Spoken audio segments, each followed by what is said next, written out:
wèrè Tibetan Marcus ń sọ tó ń pe papa pé papa ganu sí ẹni tó ní ò pé papa ganu sí torí ẹ̀ papa fi lásìdẹ̀ ẹni tí wèrè ń ṣe wèrè tó ṣe tó fi wọ sílẹ̀ lóyìn ń ṣe padà èho papa wa ló ganu sí pé papa was not sincere to Celestial Church ṣe two Celestial member ǹjẹ́ ṣó ṣe tó kí èèyàn kan sọ wípé papa ganu sí i torí ẹ̀ ló fi lásìdẹ̀ nìbàdàn ṣe ti wípé he is people have said a lot about him. I know gbogbo èpè tó ń ṣe fún ọmọ àwọn. I know that because you cannot go to that extent pé ọ̀ṣọ́pá ganu sí i. O sọ títí o tún wá bú bàbá wa àwọn bíi iná o tún wá bú níbi tó wà ebi o lè tọrọ fún darí jẹjẹ fún ọmọ sọ̀rọ̀ bọ́ ẹgbà ẹ̀ ó máa jẹ́ láyé ìkótó lọ. Àná sọ papa. Ẹ káàárọ̀, ẹ káàsán, ẹ káalẹ́ àti bíi tẹ́tí ń bọ̀ wá. This is CrossblogXTV. Don't forget to subscribe, like and share. Ẹ̀yin tèmi, ọ̀rọ̀ tí wàá ti gbẹnu tán báyìí o.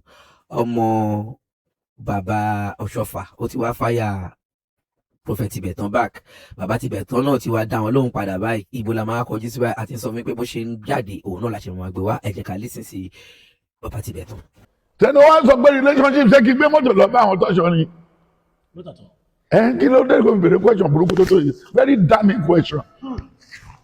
Àbí tó bá kọjá lọ kó yà kí mi, ṣé mo fẹ́ fún olówó àbáwọn ló fẹ́ fún mi lówó? Celestial did not have any good templates. Gbogbo àwọn Celestial olùṣọ́ torí wọ̀nyí, wọ́n jìyà kú ni o. Ẹni tó gbà sí iṣẹ́ tó ní kó máa mú wá sí Kẹ́tù, ó ralẹ̀, ó kọ́lé fún, kò ní sálárì. Àjọjọjọ má yóò ẹ mà tún máa fẹ́ kíní lójú. Èmi ò máa mọ blóbló àtọ́nídé alágbòmọ́lẹ̀ o. Bàbá mo láìkè bí ẹ ṣe gbé ọ̀rọ̀ yìí kalẹ̀ torí àwọn ọmọ kan ń bọ̀ lẹ́yìn wa. Wọ́n á bá wàhálà wọn bí jáde ṣe rí gbogbo yẹn. Fọkàn balẹ̀ kò sí bá wọn ṣe gbẹ́tọ́ lọ́rùn tó bá jó ní wárápá ló máa fẹ́ afẹ́rídọ̀rì. Only don't think about tomorrow. Tomorrow will take care of themselves. Àfọlá òbí tó gbà Bàṣàdé. Àfọlá òbí tó gbà Abíọ́lá dé Abíọ́lá jalè. Àfọlá òbí tó gbà Ọbásanjọ́ dé Ọbásanjọ́ dòdòkúdò káàkiri gbogbo àgbáyé. Gbogbo àwọn wíjì àti everything orin yẹn ń sìn. Orí nìkan ló kù bí ọ̀bọ. Then àfọlá manifesta àti Babangida. Last week lélẹ̀ tó jẹ́ pé lọ́jọ́ tòní ìjọ Elisha Parish wọ́n ṣe 50 years. Lélẹ̀ tó tẹ́yẹ́ já sí pé níwọ̀n kan bí 30 ọdún sẹ́yìn lẹ ti wà nínú iṣẹ́ ìránṣẹ́ yìí. Bàbá ǹjẹ́ nǹkankan wà yàrí nǹkankan àbí ìkejì tẹ́ rí pé ó yẹ kó jẹ́ àfikún tàbí ìta lè yọ kúrò nínú ìlànà ṣẹlẹ̀ tẹ́ ń wò ká kò yẹ kí lè rí báyìí mọ́ tàbí bó ṣe yẹ ká máa ṣe lélẹ̀. Ibì kan wà mẹ́ẹ̀ tó ti rọ́ǹgì díẹ̀. Mo ti bẹ̀rẹ̀ iṣẹ́ Olúwa láti Àlímọ̀ṣọ́. I was a superior war leader. Once you have rise through the prophet rank to superior war leader, you are more or less a general. Mo ṣe 10 years ń bẹ̀. Mo ṣe 30 years lẹ́yìn ìsìn. Ọdún mélòó ni yẹn? Bẹ́ẹ̀ mo ti ṣe 10 years lórí ìjọ oníjọ. Èló wá tún nìyẹn? 50 years. So kẹ́nìkan ṣẹ̀ wá débí kó ní mo bí iná ń pè mí. Kẹ́nìkan débí kó ní tọ́ṣọ̀ fẹ́ rí mi. Kò lè work. Because I know what I know.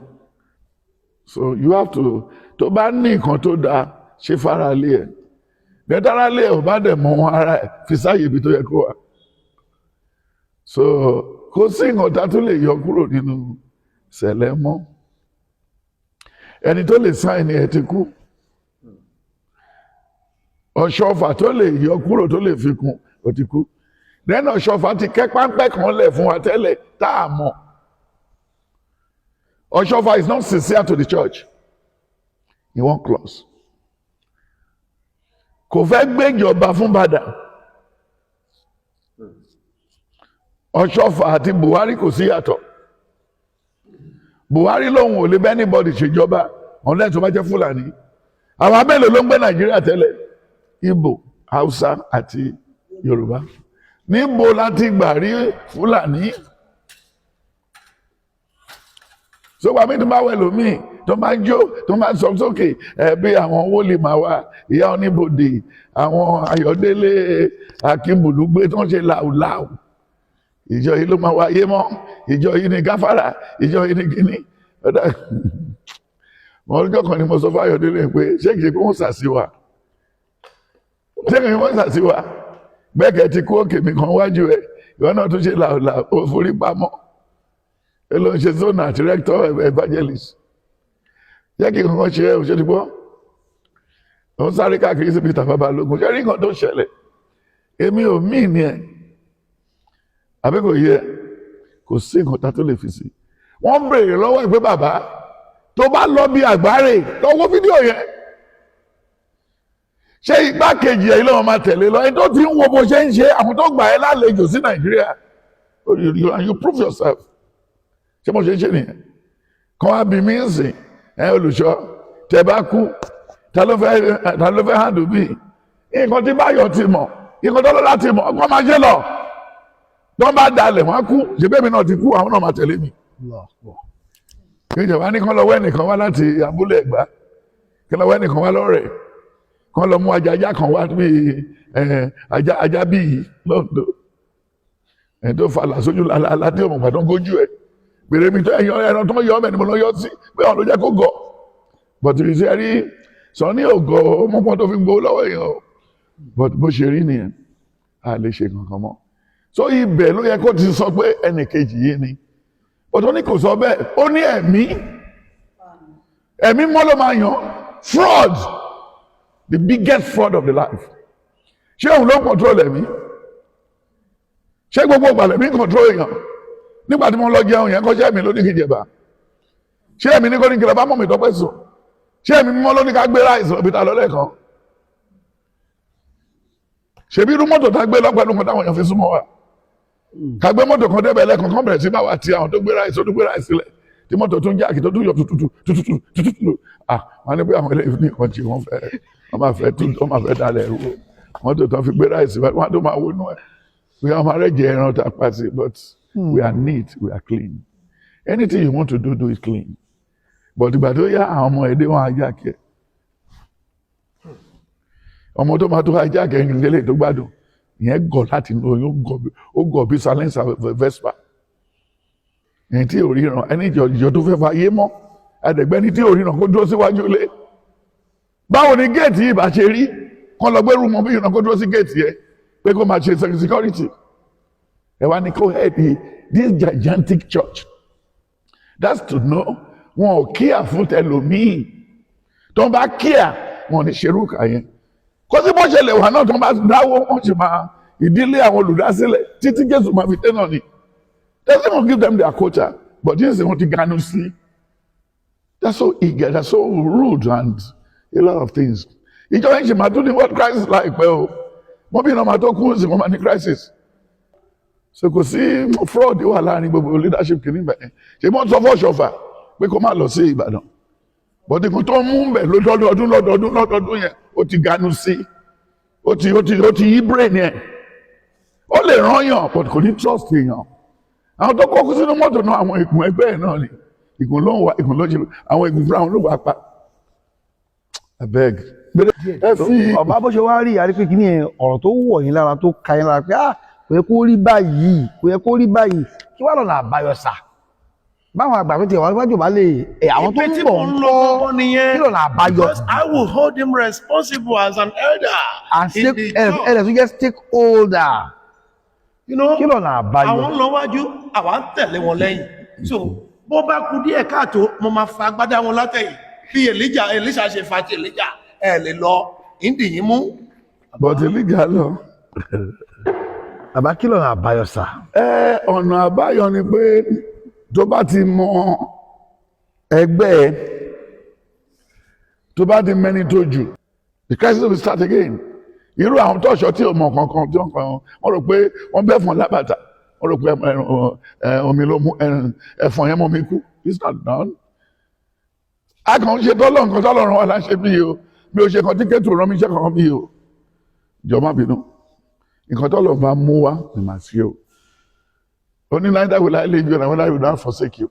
Then he said in the book of Deuteronomy 8:18 ó ní ohunkóhun tí ẹ̀mí mi bá fi hàn ó ní sọ fún wọn ó rántí pé lẹ́yìn Ọlọ́run Jésù ló kàn lẹ́yìn Jésù áńgẹ́lì then lẹ́yìn áńgẹ́lì àwa wòlíì òun ló kírètì wòlíì ìgbà tó yá o kí nǹkan fi bẹ̀rẹ̀ so ìgbà tó dẹ̀ kírètì ẹ̀ tó ń gbé wá sí you see where we are ó ní kí láǹfààní orógbó kí láǹfààní orógbó èyí tí a pa tí ò láwẹ́ èyí tí a jẹ tó ó ní kí láǹfààní orógbó sir that's my brother bó jẹ leader kérúbù ìyàwó ẹ̀ ló wà bẹ́ẹ̀ yẹn mi ò rò pé mo lè fill form kẹ́ tó rí wọn. then àárín ọ̀nà ló bá ti sápàdé bá ti ránṣẹ́ sóhun nínú ọ̀wọ̀ díẹ̀díẹ̀ Nàrà ń fẹ́. I have to see you.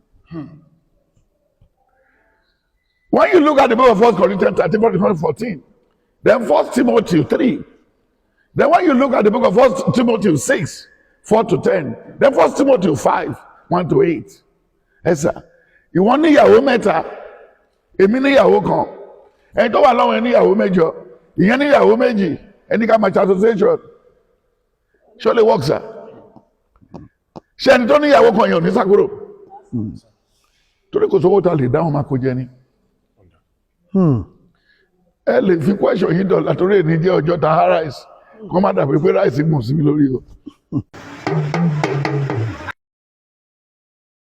àmì ṣe gbogbo ogun tó lóhùn ní gbọ́ tó lóhùn ní gbà lórí ayé yín iná agbára Ọlọ́run máa jó dànù kí lè nǹkan tẹ̀ ń là kọjá tó dàbí pé ẹ ti wá ọ̀nà àbáyọ ṣùgbọ́n tí ẹ ti rí ọ̀nà àbáyọ ẹ ti pàdé wòlíì yín ló fà ṣùgbọ́n arán mi sí ọ lónìí dádì arán mi sí ọ lónìí mọ́mì Olúwa lòun fẹ́ ṣe nǹkan ńlá nínú ayé yín Olúwa sọ wípé gbogbo tẹ̀ ń là kọjá yín òun fẹ́ fi òpin sí kí nìkan tẹ̀ ń là kọjá lórí ìgbéyàwó ni lórí ọmọ ni lórí iṣẹ́ ni níbi gbogbo ni bóyá ogun kan ló dàbí pé ogun yẹn le ẹ ti gbìyànjú kò tí ì sí ọ̀nà àbáyọ ẹ jẹ́ àjọ gbàdúrà ẹ jẹ́ àjọ wá ojú Olúwa kí làṣírí ogun yẹn gangan ẹ jẹ́ àjọ wádìí lọ́wọ́ Ọlọ́run ká dẹ̀ mọ ọ̀nà àbáyọ ẹ̀rọ ìbánisọ̀rọ̀ tẹ́ fi pè mí fún àdúrà àti ọ̀nà àbáyọ òun náà ni +234 70 25 47 5427 +234 70 25 47 5427 bẹ́ẹ̀ ṣe ń pè mí fún àdúrà lórúkọ Jésù ẹ máa rí ìyanu.